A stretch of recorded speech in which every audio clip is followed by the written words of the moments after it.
This is Susan with Colorful Expressions. Join me today as we play on the gel plate and make several prints for an upcoming project. I'm getting ready to gel print today, and first tip I want to give you is if you store your gel plate in the plastic container that it came in, line your gel plate with paper, because if you store the gel on top of plastic, it gets these bubbles. And a matter of fact, the way to cure the bubbles is to store it in paper for a while. Looks like I got a cat here. Lovely. You can see it's well used. It's got paint pieces on it, which is fine. See, these are bubbles that came from storing it on the plastic sheet it came in. So we're going to use this side, which is nice and smooth, except for the cat here. And that's how we're going to use the gel plate today. I also have an old Yellow Pages phone book that showed up at my door. I'm going to, when I'm finished putting the paint on the plate, I'm going to clean my brayer on this, and it will create an artist paper of its own. It'll be completely covered. You can also place some book pages next to it and clean your brush off on that, or just plain white paper, any kind of paper. You know, just you do want to clean your brayer in between applications of paint. Here are the supplies I'll be using today. For paper, I pulled out regular printer paper, a variety of book pages, some red tissue paper. I have lots of tissue paper. I've got a whole box of all different colors. My project is going to be red, black, white, and gold, so I wanted the red tissue paper. This is some manila. It was supposed to be manila paper. I don't know what this is. It's some super cheap paper from Amazon. Wasn't what I expected, but it makes a good gel plate background. And deli paper. Deli paper is thin, but much stronger than tissue paper. And you can do a lot of nice layering on these. And when you're layering for collage, it's pretty thin.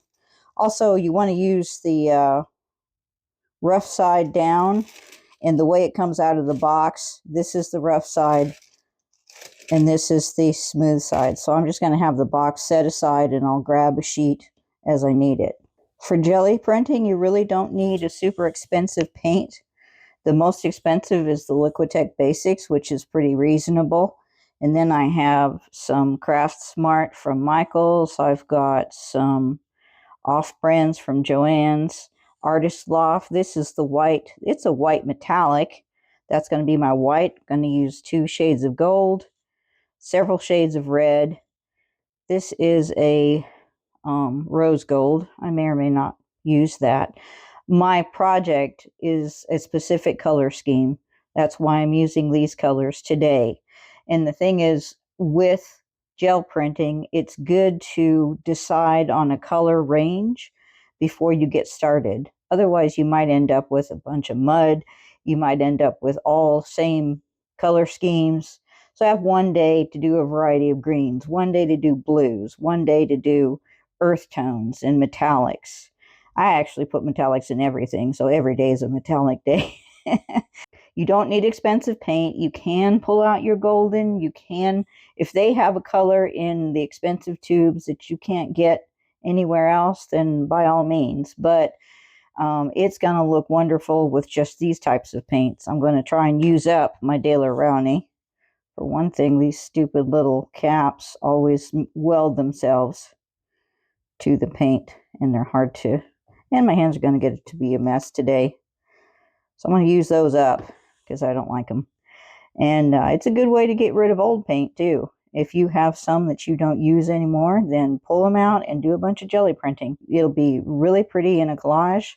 You'll get it out of your bin so you can buy some more. Well, I messed up my video on my first couple of prints, so those weren't recorded. Anyway, we're going to do it again. So we're going to take the Daler Rowney.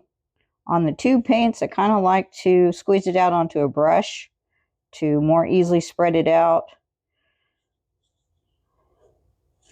And then we're going to mix it with one of the craft paints. Even if you're doing a solid color, it's good to use 2 different shades because it makes it more interesting. Then we're going to spread it out. You want to spread it out fairly thin. I always use a little bit too much on my first couple of pulls. This isn't too bad. That was my hair. It wasn't the cat hair this time, that was mine. And then you clean your brayer by just running it down your waste paper. We'll start with simple white typing paper, printer paper. Make sure it gets a good solid contact, and you're supposed to rub it until it's somewhat warm. Some people wait until it completely dries. I don't have that kind of patience.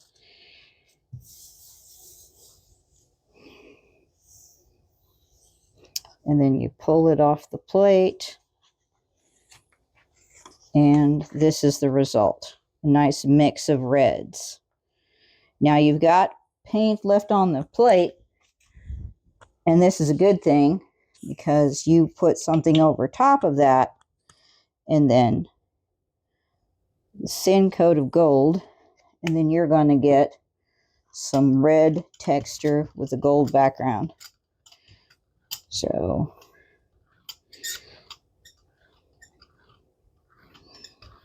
this time you want to have it nice and evenly.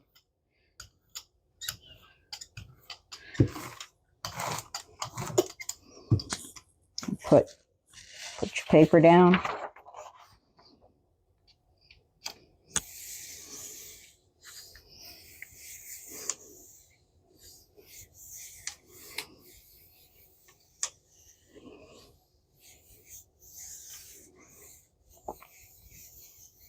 There's a little tool you can use. It looks like a round thing with a handle to push down into, but your hands work just fine. Plus, you can feel when your gel plate's warming up.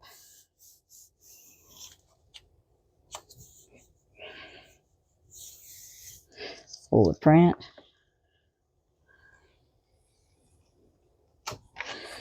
Now you have red texture on a gold background. These look wonderful in a collage.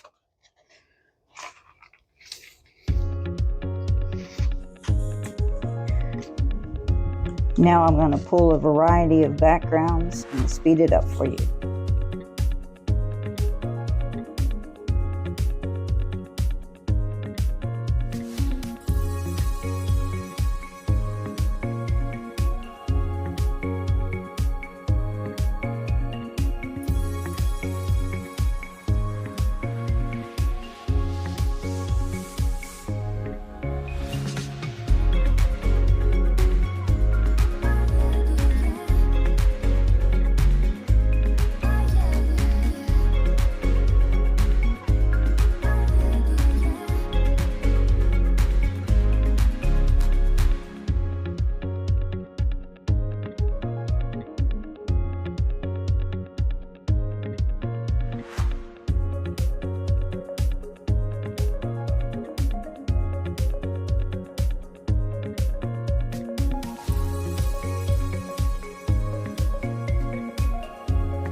Now you can see that several layers have built up on the plate and the prints are getting really grungy. If that's your goal, this is a really good way just to keep your plate dirty and keep layering paint and pulling prints, and the color mixtures get more and more interesting as you go along. And that's also why you want to stick with color family, because the red and the black will make a deep blood red. The gold and the red go together. The gold and the black go together. So that's why you don't want to have a rainbow of colors during a printing session, because you'll end up with mud. But this is rose gold, red and black, and a little bit of that metallic silver, pewter color. So the more layers, and see the paint's left on the print, I like to leave that there because it makes a more interesting print.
Now I've got a variety of prints and in the colors that I need. Now I'll come back after they dry and we'll put some texture and some mark making on the gel prints that we made. Here's the result of our jelly printing. We've got book pages first. I've sorted them by paper style.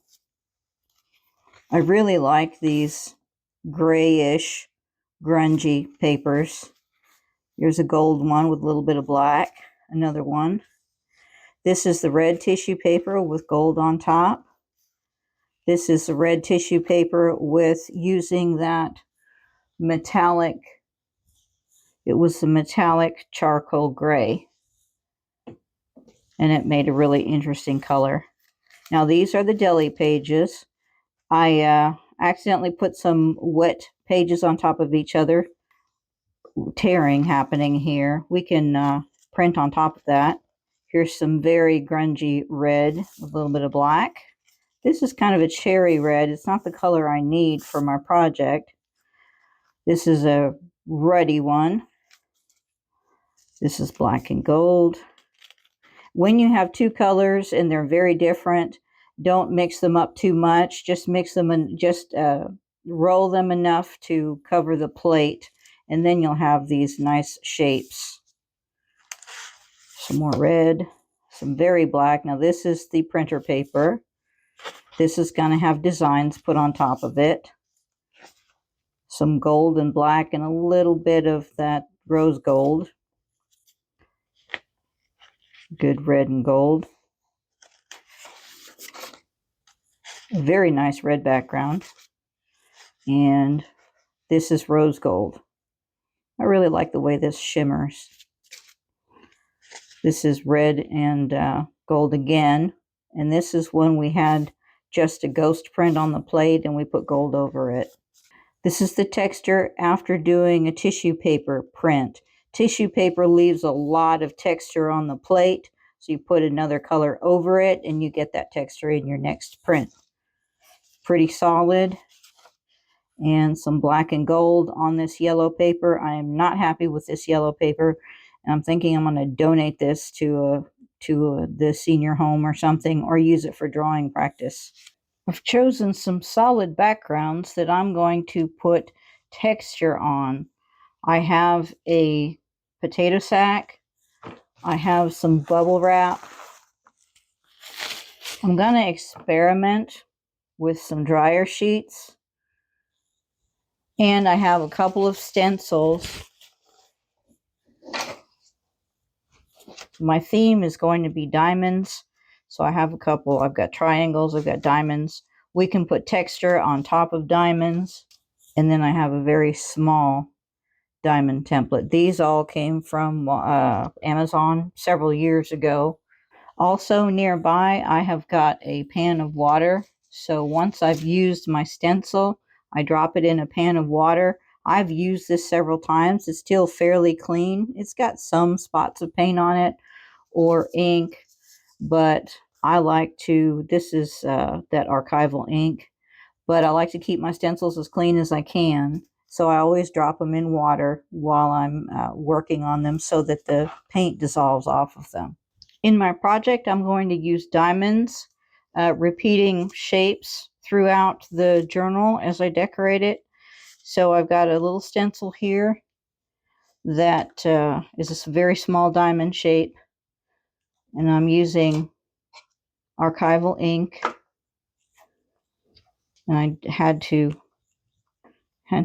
reapply some ink. It was really, really pale.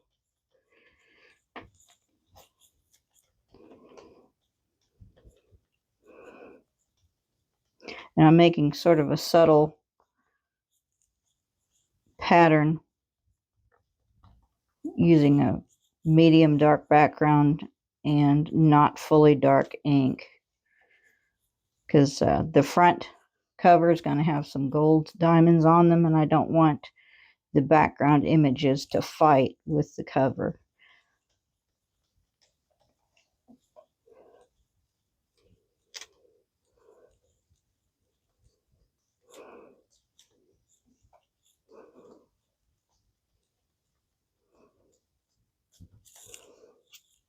And here you go. It's fairly subtle.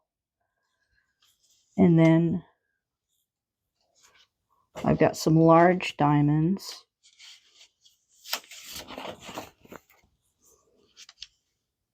I wanted about 3. I'm going to put them on the edge so that I can use this paper.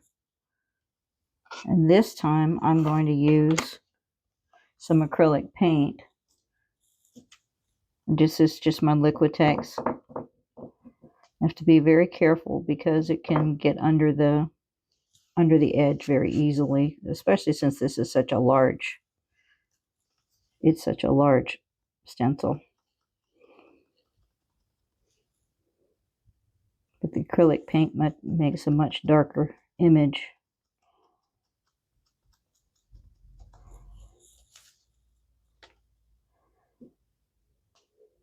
Kind of take your time on this and don't make sure that your paint isn't globby on your sponge. This is just a makeup sponge. I have those round daubers too, but this actually works better for me. I get more control, and they're cheaper. So if I mess them up, I can throw them away. And one more.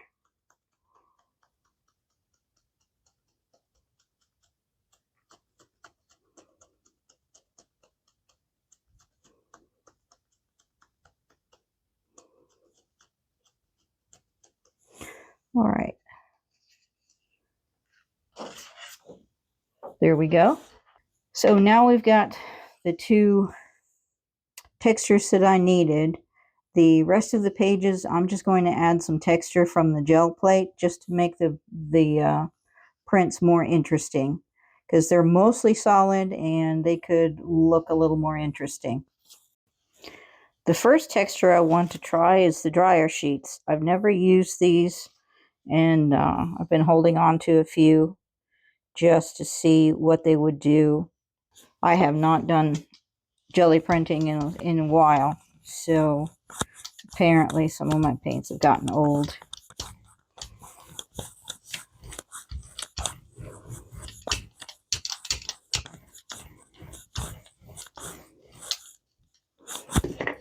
I'm also going to use the book pages to clean off my brayer. Now I'm just going to use these for texture, so I'm going to lay these on here, go over them with the brayer.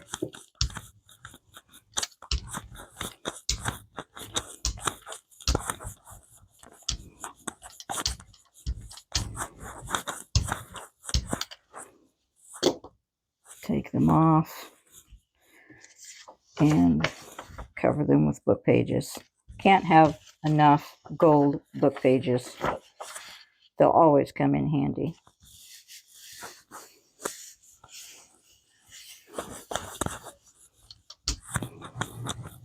You can also use the brayer to push your paper into the gel plate. Now, book pages are very absorbent, so don't leave them on very long on your plate. They will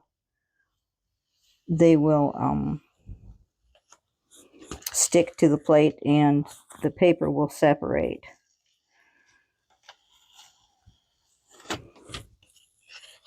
See, we have two, I don't know why, two mottled pages. These will make good fodder at some point. And the next thing I want to do is use my bubble wrap. You can see I've used it several times. Gold again.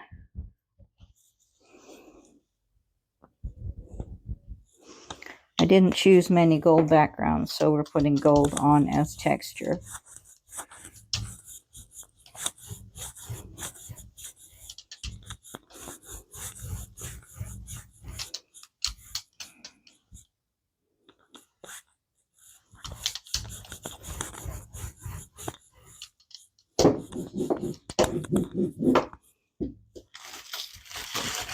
Just lay it over there, press it in.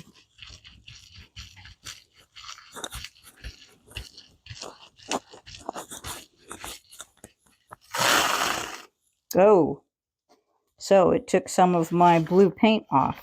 So we're getting more texture than we bargained for. Note to self, use cleaner bubble wrap next time.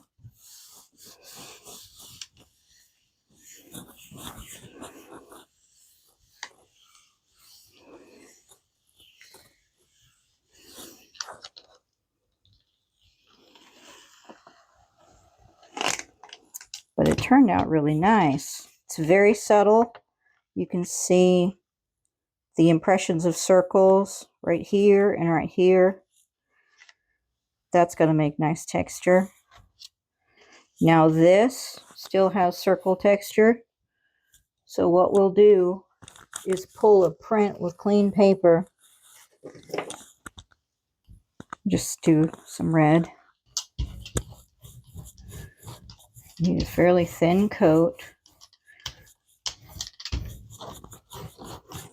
And hopefully this will get all those blue bits off of that plate. If not, we're going to have to clean it off.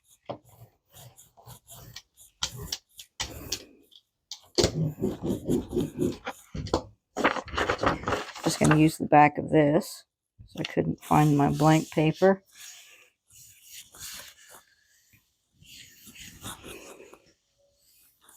If you have a print you don't like, or you use a piece of paper to clean your brayer, you can always just use the back side for a new print.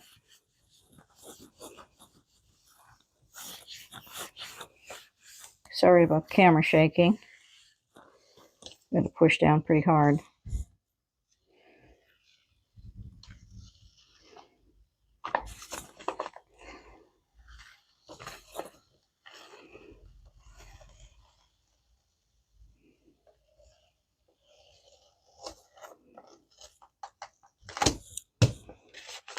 Yeah, partial success. I really like the bits where the gold shows up.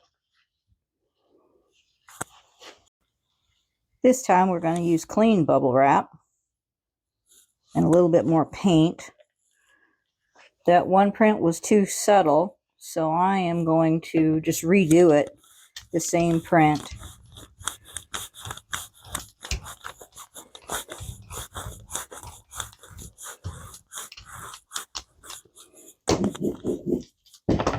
And I have some very clean bubble wrap.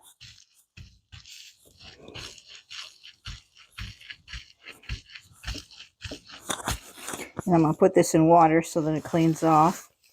You can see the circle pattern. So we're going to drop the paper back on here.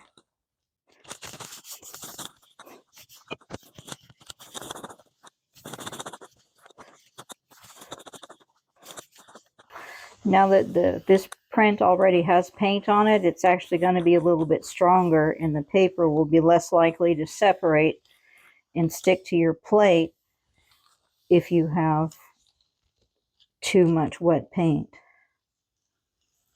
Here we go.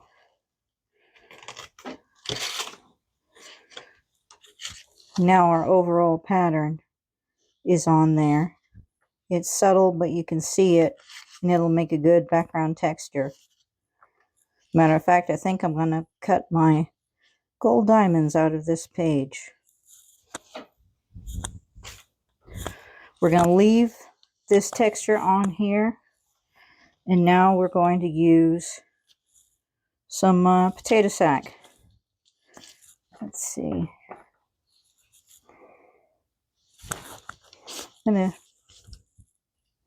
there's two ways you can do it. You can put your paint down and put this on top, or you can put your potato sack down first and then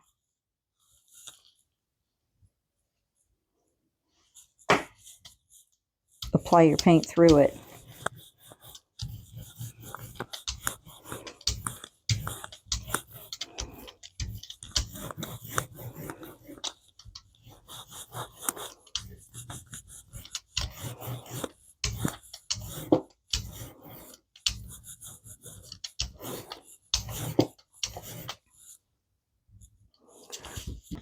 I'm going to use this piece. You get more interesting textures if you layer. If you mess up, like I did on this one, just put on another layer. If it's still ugly, then make a solid color layer. And just cover it all up.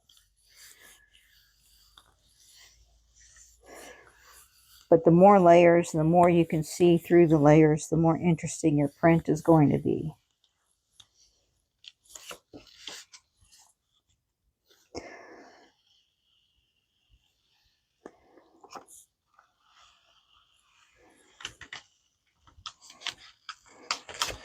And you can see crisscross texture over this entire print. We're going to make it more interesting by adding gold to this and pulling a clean print. So now we're going to add gold.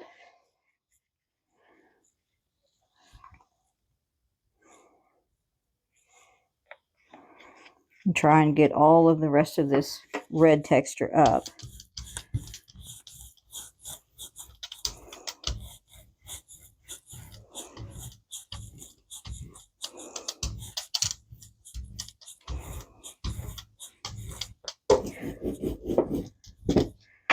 I had to get some clean paper.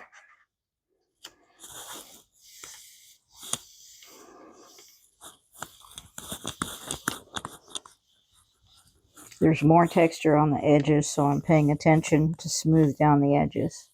No, that's a good print. You can see that most of the gold is coming up and most of the red.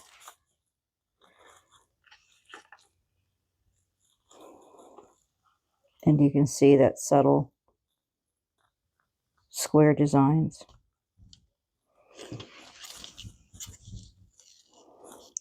And my paper is separating a little bit. Try to go from a different angle if that starts to happen.